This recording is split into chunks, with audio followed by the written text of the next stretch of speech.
guys, it's Rachel and welcome back to a video, and today I am giving you guys a tutorial on how to go about designing the back of your cards for your trading card game, collectible card game, any sort of game you got going on that includes cards, and how you should go about designing them. So a lot of the things I'm going to be saying today are just a lot of general tips and tricks, or just things that I notice are very common throughout a lot of designs that I see.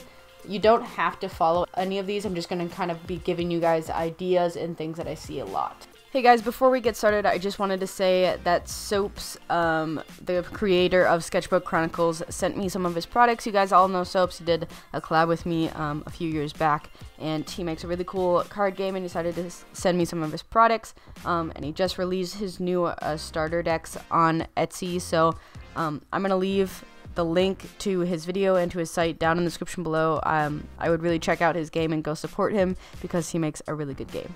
Alright, let's go get started.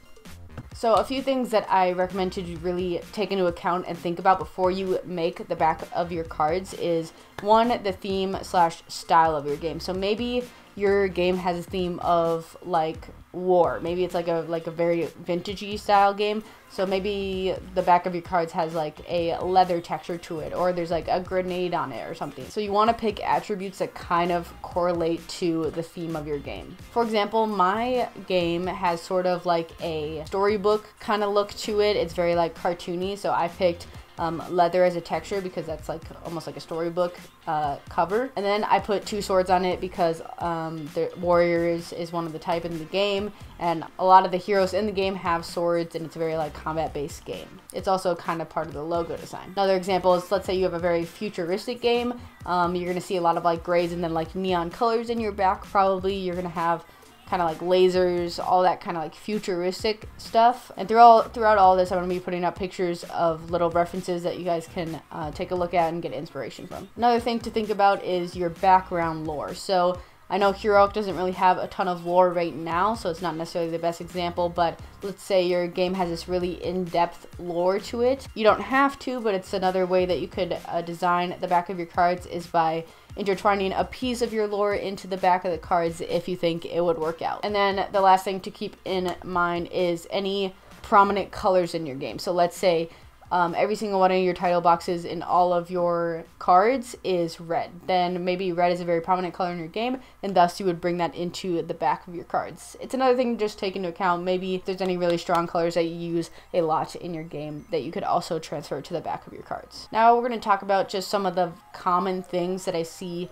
in a lot of card backs that you don't necessarily have to put into yours, but again, it's just another thing that you can get inspiration from, or decide to do, or decide not to do. First thing is a border, and this I actually would really recommend, especially if you're working through the Game Crafter or just a printing company in general. Having a border for your back, I use a black border, but you can make it any color you want. Having a border, at least space that your cards could be cut, is really essential so that you're not cutting off very important attributes to your back. So if you have your logo bleed all the way to the edge, there's a chance that your logo could get cut off in the printing. So I would really recommend a border. And most card games do this of some sort.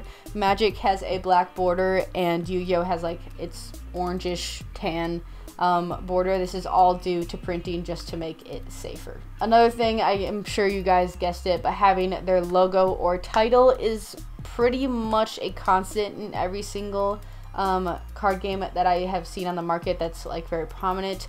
Magic has it up there, Yu-Gi-Oh, Pokemon, Chaotic, all those card games have their logo of some sort. I know Yu-Gi-Oh is pretty small, and it has like a portal-ish kind of thing for the back, but they have it in the bottom right. Also, if you are taking your card game really seriously and you want to throw your copyright or your trademark symbol on the bottom or the top of the page really small, that's another thing to look for. And then my last thing that's really common throughout a lot of trading card game backs is textures. So a lot of the times they don't just go with flat colors because it's really boring, and I didn't do that either. If you look at a Magic card, for example, it doesn't just have like brown as a color, as like the oval in the middle or in the outside. They threw like some kind of texture pattern on top to kind of give more detail to the whole thing and make it more eye appealing. If you look at Pokemon, they decided not to do just like straight blue or white. They have lots of like swooshes and stuff into it too.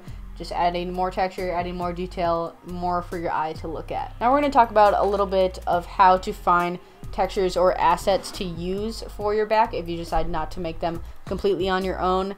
Whenever you're searching online for assets of some sort to put on your back, you always need to make sure you're finding stock images or royalty free of some sort, so always be having that in your search criteria. And whenever you find an image that you really like and you're not completely sure, or just in general, I really recommend checking the details about whether you can use it or not. Usually somewhere on the page or connected to the image, there's going to be some kind of drop down menu or a place where you can look at the author's rulings of whether you can use the image or not. So always be sure to check the details, because you don't want to be caught in a situation where you're using a text or a stock photo without permission, and then you get caught later on and could potentially be sued. So just watch that. That's for if you're like really taking your card game seriously and you want to like maybe sell it later down the line. So let's check out some examples. Also, I'm going to leave a fonts site down in the description below. It's called thefonts.com.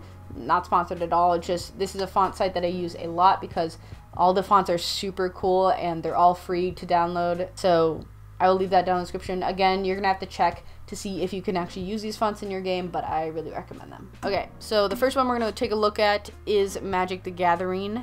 I'm sure a lot of you guys know of Magic. Magic is a really prominent game. I think it is the top trading card game right now. I could be wrong on that, but I think it is. So as I was saying before, Magic has that border on the outside to take into account like printing and in case it gets cut. And then they got their logo in the middle and then Deckmaster on the bottom. I don't really know what the Deckmaster thing is for, but it's there. But again, they have their logo there. They got the trademark symbol. And then as I was kind of talking about before, is like either things that tie into your game that are either prominent colors or lore, but Magic has their 5 colors in the middle. They got the white, blue, black, red, and green, which are all the 5 colors in Magic. So again, they're tying in those prominent colors into the back of their cards. Now we're going to look at Yu-Gi-Oh! Yu-Gi-Oh! Has the border. They got their logo in the bottom right.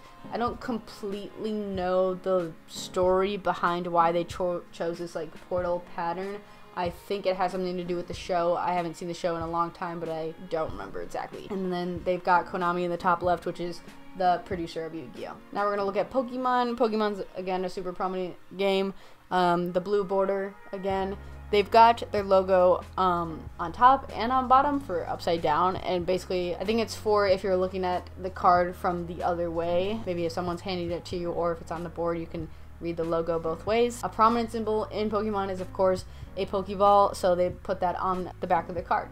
And then our last example is Cardfight Vanguard, again with the border, and they've got their logo smashed right in the middle. And then a lot of the designs that they have are kind of futuristic-y, techy, a little bit of like a ninja aspect behind the logo, and this all ties into the style of their game because I think that their template is pretty futuristic. I could be wrong. Let's look. Yeah, so I would say their actual template and a lot of the creatures that they have are kind of futuristic and have a lot of like different metals, armors, and stuff like that, so it kind of ties in to how the back of their card is designed. Alright guys, I hope this gave you at least some tips or ideas on the back of your cards and how to go about designing them. I was kind of just here to give you some examples of what to look at and hopefully some inspiration. If you guys have any questions about the back of your cards or anything like that, go ahead and leave them in the comments below and I'll try to answer them as much as I can. If you guys enjoyed this video, go ahead and leave a like, leave a comment down below letting me know what you guys want to see next. Don't forget to subscribe for more awesome art videos, and I'll see you guys next time. Bye!